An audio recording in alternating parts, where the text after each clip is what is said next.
Our first story takes us to a lonely stretch of highway where the line between the living and the dead blurs. This is the tale of the Vanishing Hitchhiker.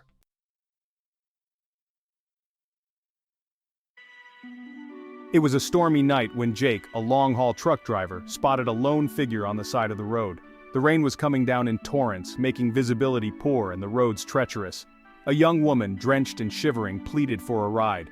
Compassionate, I agreed. I offered her my jacket and turned on the heater, trying to make her comfortable.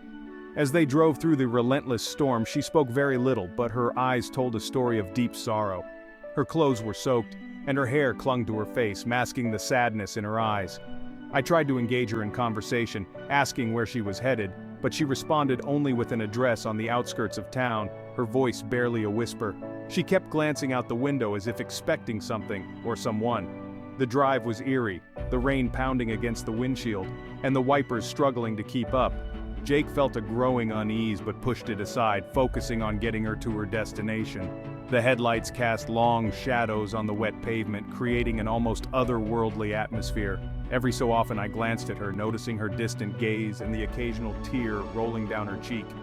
I wanted to ask more, to understand her sorrow, but the words stuck in my throat. As they continued driving, the storm seemed to grow fiercer. Lightning flashed, illuminating the dark landscape, and thunder rumbled ominously. The radio crackled with static, and Jake could barely make out the weather reports warning of flash floods and dangerous conditions. The young woman sat silently, her hands clenched in her lap, her eyes never leaving the window. I noticed her shivering despite the heater blasting warm air. Determined to break the silence, I tried to make small talk. I asked her about her family, her friends, anything to draw her out of her shell.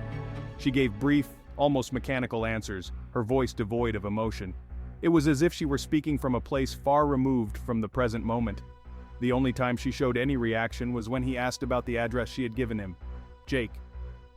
Her eyes briefly met mine, filled with a deep, haunting sadness.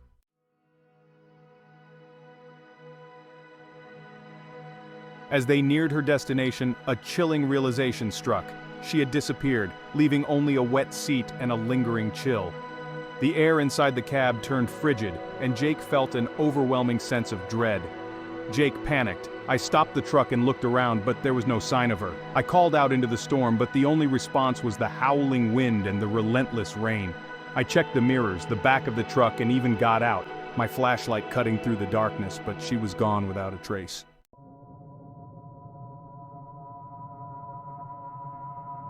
Determined to find out what had happened, Jake drove to the address she had given him. His mind raced with questions and fear as he navigated the narrow, winding roads. The storm showed no signs of letting up, and each clap of thunder felt like it echoed his pounding heart. When I finally arrived, I found an old, weathered house at the end of a long, gravel driveway. The windows were dark, and the whole place had an air of neglect, as if it had been untouched for years.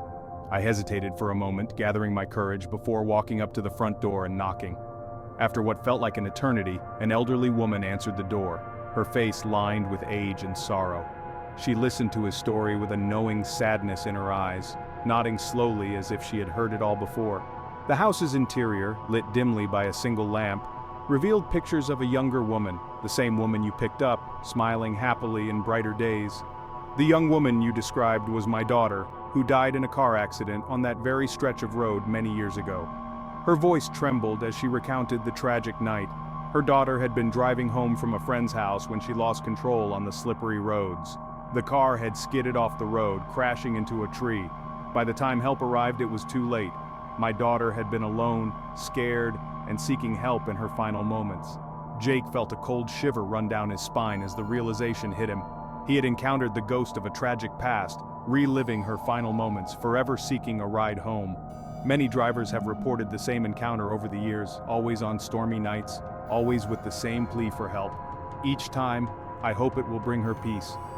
But the haunting continues. Jake, deeply moved and unsettled, left the house with a heavy heart. As he drove away, he couldn't shake the image of the young woman and the sorrow in her eyes. He found himself glancing at the empty seat beside him, half expecting to see her there again. The storm had finally begun to ease, but the memory of that night stayed with me forever. Back on the road, I felt a sense of duty. Whenever I drove that route on stormy nights, I would slow down, my eyes scanning the roadside for any sign of the young woman. I hoped that one day she would find the peace she so desperately sought, and that I could be the one to help her finally find her way home.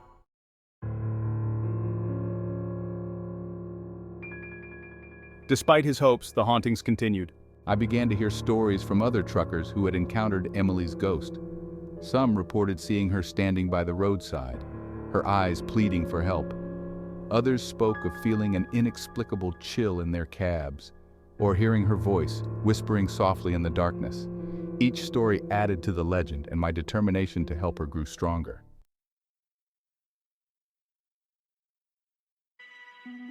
One stormy night, Jake found himself driving the same route once more. As the rain poured down and lightning illuminated the sky, he saw her again, standing by the side of the road, her figure illuminated by his headlights. This time, he didn't hesitate. I pulled over and opened the passenger door, but she was gone before I could even speak. Instead of feeling fear, I felt a sense of resolve. I knew what I had to do. Jake drove to the site of the accident, the place where Emily had lost her life. He parked his truck and stepped out into the storm, the wind and rain lashing at him. I called out to her, my voice barely audible over the howling wind. I told her that she wasn't alone, that she was remembered and loved. I promised her that I would keep her memory alive and that I would continue to help others, just as she had done in life. As he spoke, the storm began to calm. The rain slowed to a gentle drizzle and the clouds parted, revealing a starry sky. Jake felt a warmth spread through him, and he knew that Emily had heard him. He stood there for a long time, feeling a sense of peace and closure. He knew that while her spirit might still linger, she had found some measure of comfort. In the years that followed, Jake became a legend among the truckers who traveled that route. He continued to share Emily's story, urging others to be kind and compassionate, to help those in need. And though the hauntings never completely stopped, they became less frequent, as if Emily had finally found some semblance of peace. Jake never forgot that stormy night and the young woman who had touched his heart. Her story became a part of his own, a reminder of the enduring power of compassion and the importance of helping those who are lost.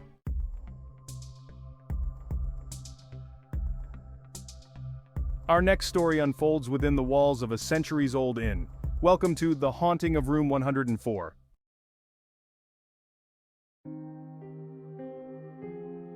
Travelers often spoke of a room that no one dared stay in, the infamous Room 104.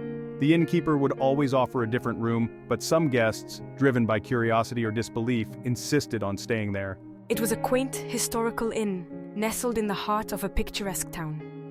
The inn had been in operation for over a century, its walls steeped in history and, as some claimed, haunted by the past. Room 104 in particular had garnered a notorious reputation. Those brave enough to spend a night reported strange occurrences, whispers in the dark, objects moving on their own, and a ghostly figure at the foot of the bed. The legend speaks of a woman who met a tragic end within those walls, her restless spirit forever seeking solace. She had been a guest at the inn, abandoned by her lover, and in her despair, took her own life in Room 104. Many years ago, during the inn's early days, a young couple checked into Room 104. They appeared happy and deeply in love, but appearances can be deceiving. The woman, named Eleanor, discovered her lover's betrayal that night. Heartbroken and consumed by grief, she decided to end her life in that very room, believing she had no other escape.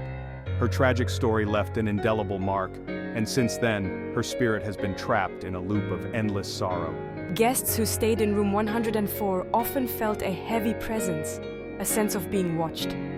Some described the feeling as if the air itself was thick with sadness and despair. One couple reported waking up in the middle of the night to find their belongings scattered across the room, though they had locked the door before going to sleep. Another guest recounted seeing the reflection of a woman in the bathroom mirror, though he was alone. The most terrifying accounts came from those who woke up to find Eleanor's ghostly figure standing at the foot of their bed, her eyes filled with sorrow and longing. But the eerie experiences didn't end there.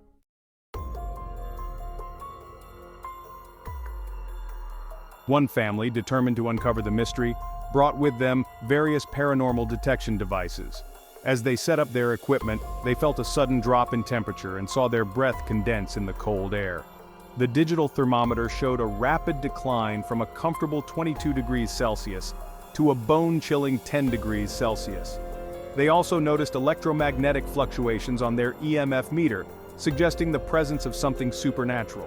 One night, they decided to conduct a seance to communicate with the spirit.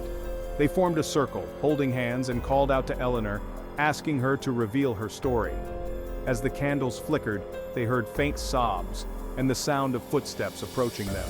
The room grew darker, and an overwhelming sense of grief enveloped them. Among the stories was that of an elderly woman who stayed in room 104, hoping to connect with her late husband. She claimed to have heard Eleanor's voice, whispering secrets of love and betrayal, and felt a comforting yet sorrowful presence by her side. Though she left the room unharmed, she carried with her a profound sadness, as if she had touched the very essence of Eleanor's sorrow. Then there was the tale of a young writer seeking inspiration for his next horror novel. He checked into room 104, eager to experience the paranormal. The first night, he was awakened by the sound of soft crying.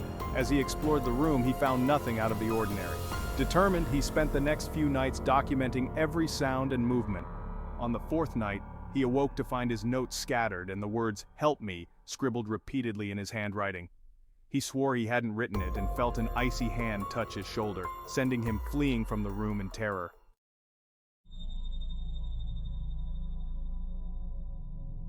One fateful night, a skeptic named John decided to uncover the truth. Armed with a camera, a recorder, and a determination to debunk the myth, he settled in for the night. As I set up my equipment, I felt a slight chill, but I brushed it off as the room being drafty. He turned on his recorder, intending to capture any noises or voices. As the clock struck midnight, the room grew icy cold, and faint whispers filled the air. He checked his recorder, but it only captured static. Determined to capture something, he picked up his camera and began to take pictures, hoping to catch a glimpse of the ghost. Suddenly, the temperature dropped even further, and my breath became visible in the air. My camera malfunctioned, the screen flickering before it went dark. Then, the figure appeared, translucent and sorrowful, standing at the foot of the bed. The skeptic, frozen with fear, watched as she reached out towards him, her eyes pleading for help. He tried to move, but his body refused to obey. The ghostly figure drew closer, her presence overwhelming him with an indescribable sadness. My eyes widened as I saw Eleanor more clearly. Her dress was tattered and stained with tears, her face pale and hauntingly beautiful, but etched with a profound sorrow. She spoke, her voice a whisper carried by the cold air. "Why did he leave me? Why am I alone?" Her questions pierced my heart, filling me with her despair. As she reached out to touch him, the skeptic felt an intense cold seep into his bones. His heart pounded in his chest, and he felt as though he was suffocating under the weight of her sorrow. He finally mustered the strength to break free from his paralysis and fled the room, leaving all his equipment behind. He ran through the halls, his hair turned white with terror, his skepticism shattered. The innkeeper found him outside the next morning, trembling and incoherent. He recounted his experience in fragmented sentences, unable to fully articulate the horror he had witnessed. The innkeeper, having heard similar tales before, simply nodded and helped him to a nearby bench to recover.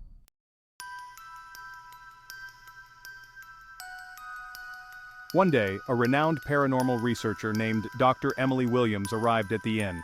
She had spent decades studying haunted locations and had a particular interest in room 104. With her advanced equipment and a team of experts, she hoped to uncover the truth behind Eleanor's haunting. For several nights, they recorded audio and video, capturing faint whispers, cold spots, and unexplained movements. But it wasn't until the final night that Eleanor made her presence fully known. Alone in room 104, I conducted a seance, calling out to Eleanor. The room grew deathly silent, the air thick with anticipation. Suddenly the candles flickered, and the temperature dropped. Eleanor appeared, more vividly than ever before, her sorrowful eyes locking onto mine. She spoke in a voice filled with centuries of pain, revealing her tragic story and the betrayal that led to her demise. Tears filled my eyes as I listened to Eleanor's tale. I promised to help her find peace, to reunite her with her lover's spirit.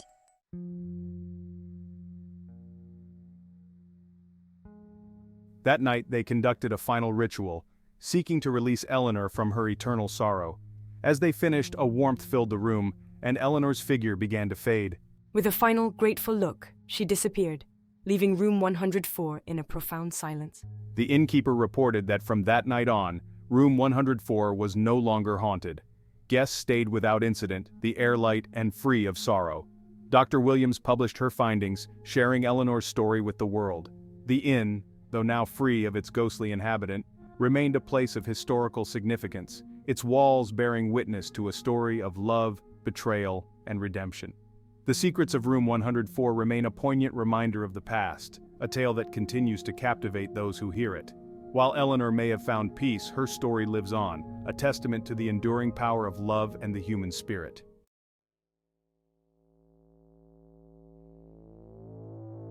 Thank you for joining us on this journey into the unknown. If you enjoyed these tales and crave more, don't forget to like, subscribe, and hit the bell icon to stay updated.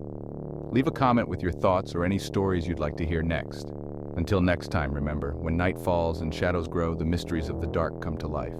Sleep well, if you can.